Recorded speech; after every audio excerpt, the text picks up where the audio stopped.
Season 11 का start Karachi Kings के लिए एक बेहतरीन आगाज रहा। क्वेटा ग्लैडिएटर से आज मैच था और कराची ने अच्छी क्रिकेट खेली। एक टीम वर्क था कराची की टीम में, प्लानिंग नजर आ रही थी। नो डाउट डेविड वार्नर की कैप्टनसी, अगर मैं कहूँ तो फ्रंट से लीड किया, ऊपर से थोड़े से रन्स भी किए। कोलैप्स जरूर आया था बीच में, लेकिन जिस तरह बॉलिंग में चेंजेस करी, ऊपर से जिस तरह शामिल हुसैन और सऊद ने स्टार्ट लिया था सेकंड इनिंग में, लेकिन आगा को ओवर कराया और आगा ने, ऐसा हो नहीं सकता कि आगा पहला ओवर करे और विकेट ना निकाले। But the thing is, the main headlines is कि 14 रन से कराची किंग्स ने मैच जीत लिया। अगर यहाँ हसन अली की बात नहीं करी शुरू में ही तो बहुत ज़्यादा ज्यादती हो जाएगी, इसलिए कि हसन अली का मैंने पहले ही बताया, जब बॉल रिलीज कर रहा होता है, इसके रिदम में, इसके रनअप में कितनी एनर्जी होती है कि ये बता रहा होता है कि मैं डोमेस्टिक में कितनी मेहनत कर रहा हूँ और हमारा लीडिंग बॉलर ये बन सकता है पाकिस्तान टीम में अगर इसी तरीके की परफॉर्मेंसेज आती रहे।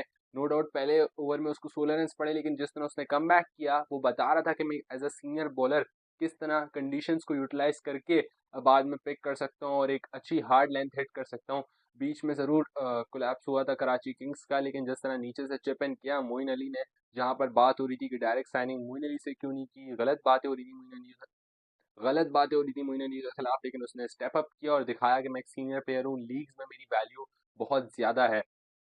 मोहम्मद वसीम डक पे आउट हो गए, अनलकी रहे, थोड़े से काफ़ी पहले आ गए थे। थोड़ा सा कंडीशंस को यूटिलाइज करने में टाइम लगेगा, अडेप्ट करने में टाइम लगेगा। मार्नस लबुशिन की तरह तो नहीं है एटलीस्ट के एक दिन पहले पहुंच रहे हैं स्क्वाड में, किसी को जानते हैं और डायरेक्ट कप्तानी दी थी। मुझे पता नहीं उस बात पर इतना गुस्सा क्यों आ रहा है। खैर, अनलकी रहे मोहम्मद वसीम। लेट्स सी आगे क्या करते हैं। साथ बेग ने अच्छा स्टार्ट किया, 30 रन जोड़े। आज साथ से क्वेश्चन भी हुआ था इस हवाले से कि आप उस तरह परफॉर्मेंस नहीं दे पाते जिस तरह आपसे एक्सपेक्टेशंस होती हैं। तो उसने बताया है कि मेरा जो सीज़न लगा मैं कोशिश करूंगा पीएसएल में वही कंटिन्यू रखूं, और उसकी अच्छी बारी थी। उसके बाद आजम अनफॉर्चुनेटली आउट हो गए, 14 पे 14 किए। ऑब्वियसली काफ़ी बात हो रही है कि आजम खान का वो जो उसने वेट लॉस किया वो दिख तो नहीं रहा। अब जाहिर सी बात है, अगर वो 140 किलो का होगा और 20 किलो अपना वेट लॉस करेगा तो वो नज़र नहीं आएगा, उसको लाइट फील हो रहा होगा। रनिंग बिटवीन द विकेट्स उसकी काफ़ी बेहतर हुई है। आज उस तरीके से इनिंग्स नहीं आई, लेकिन होपफुली दूसरे मैच में आएगी।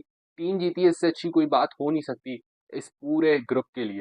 की बॉलर की पिक जो थी ना कराची के लिए, वो एडम जैम्पा की थी, क्योंकि मीर हमजा, हसन अली और एडम जैम्पा, इन तीनों का जो कॉम्बिनेशन बना हुआ है, वैसे तो एहसानुल्लाह और एडम जैम्पा का भी एक आइकॉनिक डुओ है ना। सीरियस नोट, एडम जैम्पा ने जिस तरीके से आज बॉलिंग करी है, उसने बताया है कि मेरा अराइवल हो गया टूर्नामेंट के अंदर और कराची में आके तो वो और ज़्यादा खतरनाक हो जाएगा, जब तीन तीन चार चार पिचेस पे ही मैचेस सिर्फ हो रहे होंगे। लाहौर में तो एक स्क्वायर है, वहाँ पे दो तीन विकेटें हैं, लेकिन कराची में दो से तीन यूज होती हैं। और आज भी उसने जिस तरह नाफे को बोल्ड किया था, अनप्लेबल डिलीवरी थी वो।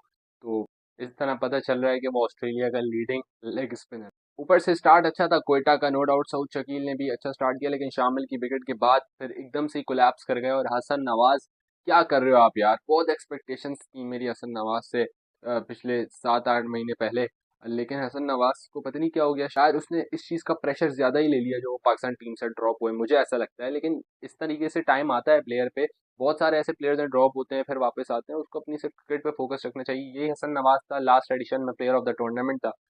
सो कल डबल हेडर है, बड़ा मैच है, मुल्तान वर्सेस इस्लामाबाद का रात को है, और डे मैच पिशावर जल्मी वर्सेस रावलपिंडीज। एक इंटरेस्टिंग मैच है, मोहम्मद आमिर वर्सेस बाबर आजम। मैं बड़ा एक्साइटेड हूँ, पिंडीज मेरी फेवरेट टीम भी है।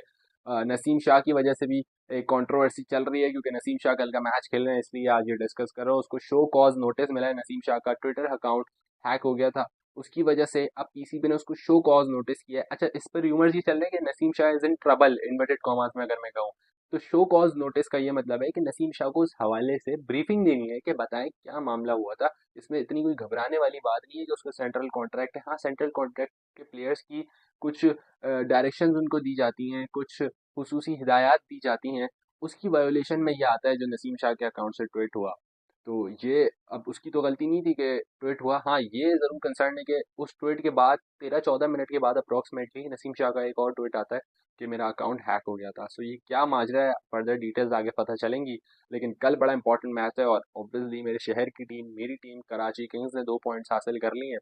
सलमान अली आगा की मैं बात लास्ट में इसलिए कर रहा हूँ क्योंकि आज जिस तरीके का कैमियो खेला उसने 10 पे 22 का, उसको पता है कि गेम की रिक्वायरमेंट क्या है। एक तो उसका relax mind as a player, वो खेल रहा है इस एडिशन, लास्ट एडिशन में इस्लामाबाद यूनाइटेड के 3-4 मैचेस उसको जरूर मिले थे एज अ कैप्टन, लेकिन इस सीजन में डेविड वार्नर ने पूरी कमान संभाली है तो वो फ्रीली रिलैक्स होकर खेलेगा बिल्कुल। और दिख भी रहा है उसकी बैटिंग के अंदर, आज भी इंटेंट के साथ शुरू में लगा हुआ था, 220 का स्ट्राइक रेट था। तो उसने ये रियलाइज़ कर लिया कि यार मेरी फॉर्म नहीं है और मुझे वाकई अपनी फॉर्म को बहाल करना है पाकिस्तान टीम के लिए, पाकिस्तान की T20 11 के लिए, जो वो खुद बनाएगा। मुझे यकीन है कि वो बना के दिखाएगा। जब कल सारी टीम अपना एक एक मैच खेल लेंगी तो PSL के पॉइंट्स टेबल की 7वीं पोजीशन भी नजर आ जाएगी। चैनल सब्सक्राइब करके बेल आइकन लाजमी दबाएं ताकि आने वाली वीडियोस का आपको नोटिफिकेशन मिल सके, और live stream Lahore versus Karachi वाले दिन ज़रूर होगी।